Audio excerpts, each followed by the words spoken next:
I'm currently stood in a stream. Well, at least I should be. Across the UK, the water that wildlife depend on is disappearing. The UK is facing a huge drought this summer, with temperatures soaring and rain basically non-existent.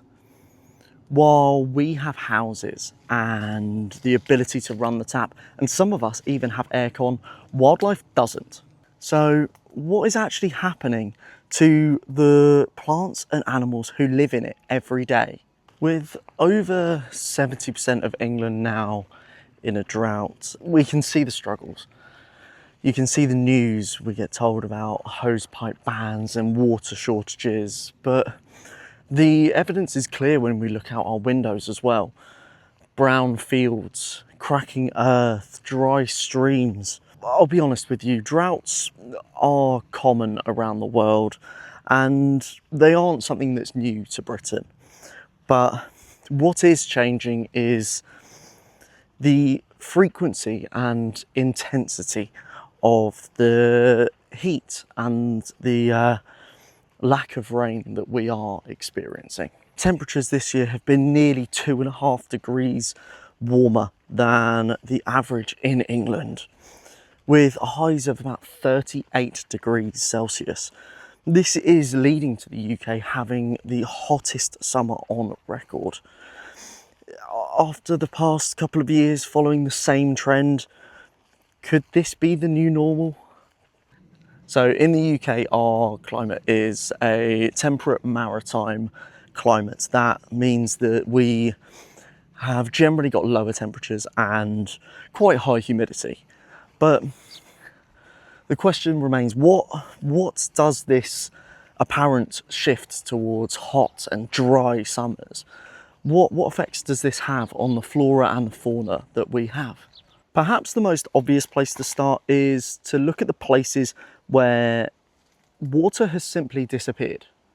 Ponds, even temporary ones, are incredibly important to ecosystems.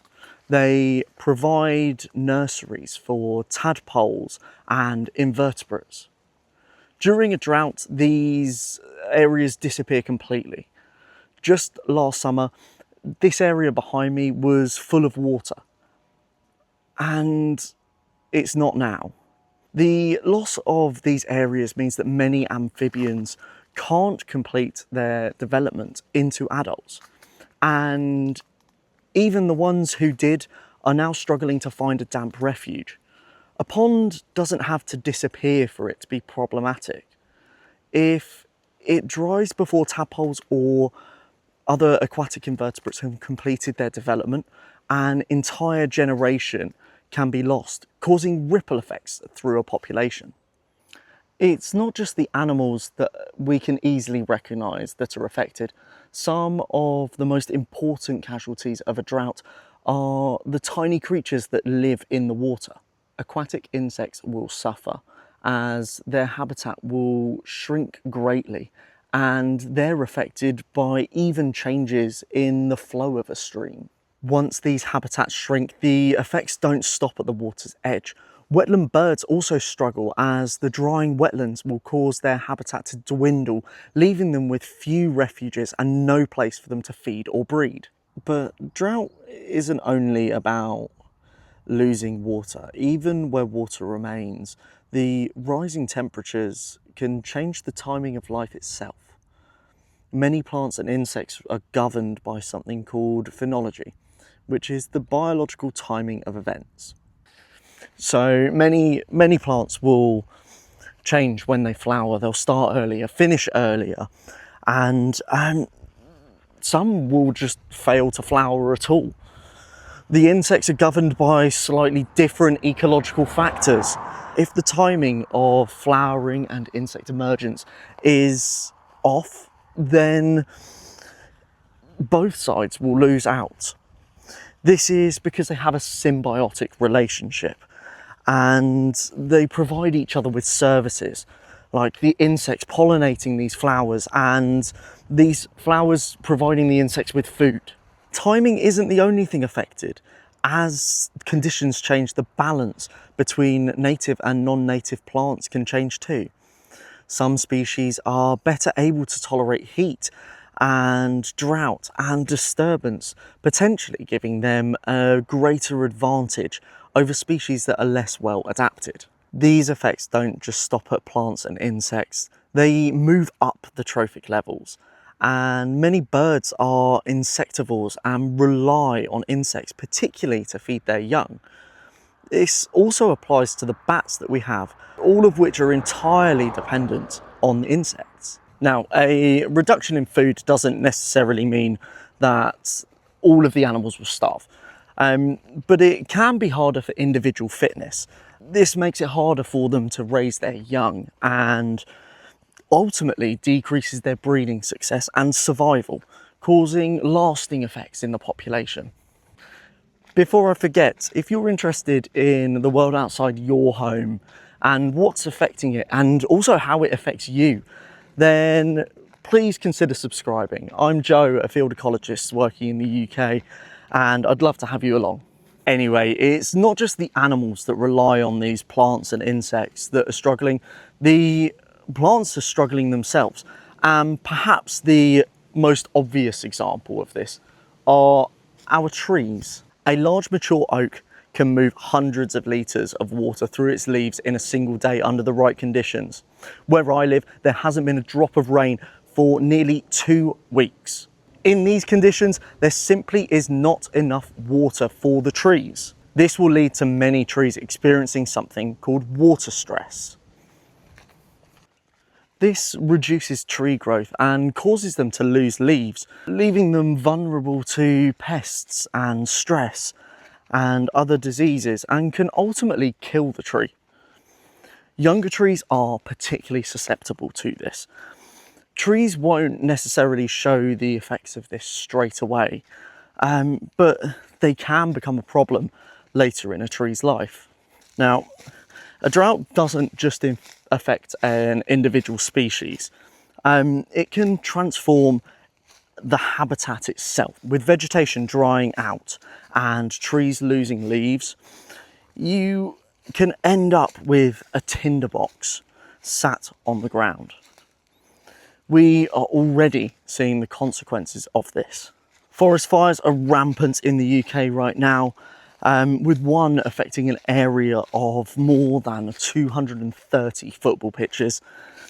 This is ripping through the New Forest. Fire can completely transform a habitat, and recovery isn't completely guaranteed, leaving many of these habitats changed from what they once were.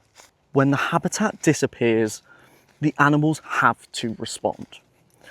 Wildfires can force animals into unsuitable and built up areas that encompass their habitats. This can leave them stranded in pockets of habitat or left to fend for themselves in unsuitable locations. Many of our terrestrial mammals also face struggles during a drought. Scarce water can concentrate animals around the few remaining water sources, potentially increasing competition and making some areas particularly important for wildlife.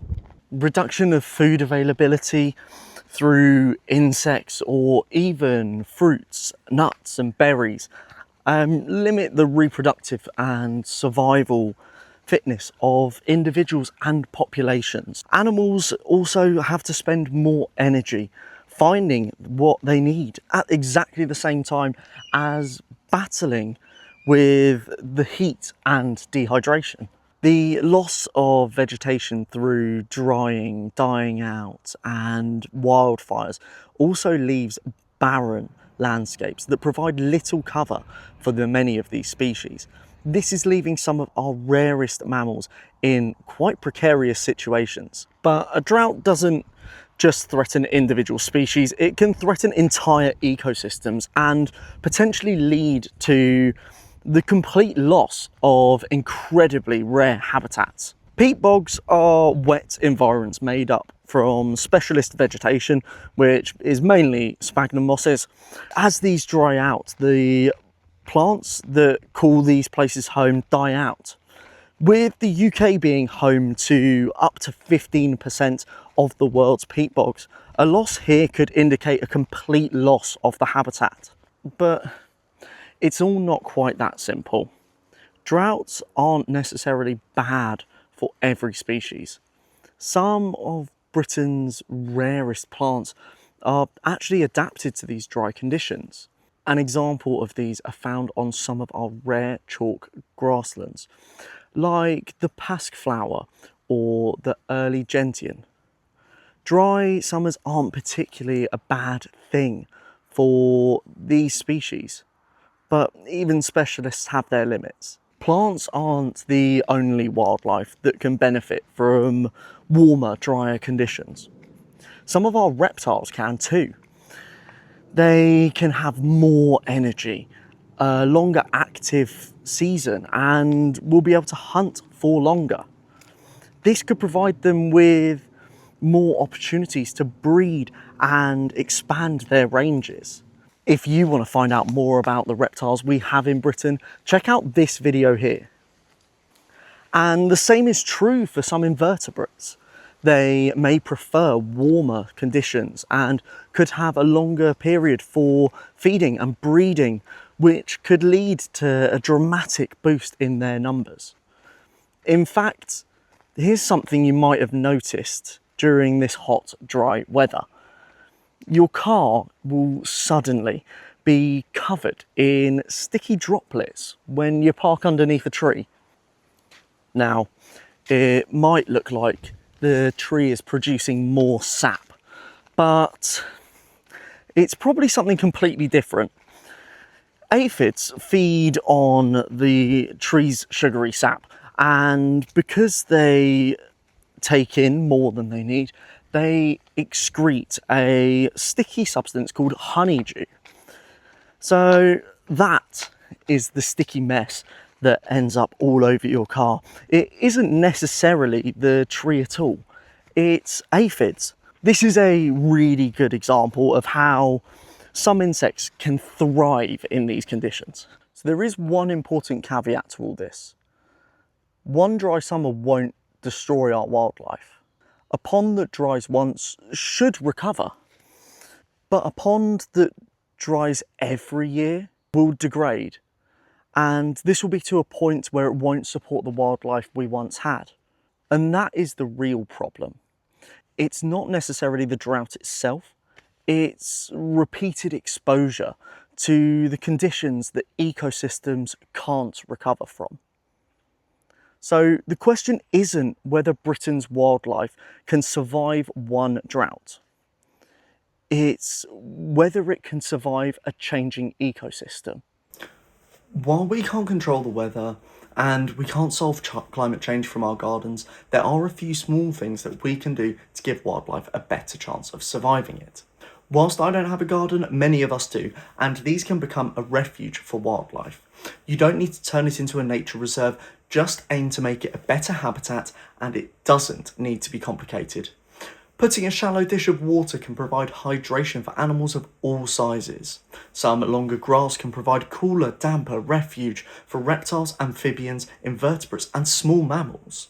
A few more native plants can provide food and natural resources for many of our native species, and small shaded areas go a long way in providing some respite for many animals. And perhaps most importantly, leave some areas of your garden a little untidy. This provides an area species can shelter and thrive in whilst the temperatures are rising. Individually, these things may seem insignificant or even useless, but that's exactly the point. We don't need to recreate an entire ecosystem in our garden. We just need to create small pockets where wildlife can survive. Nature doesn't need us to solve this drought, it just needs an area where it can survive. Now, if you want to learn more about ecology, check out this video here. Thank you for watching, and I'll see you in the field.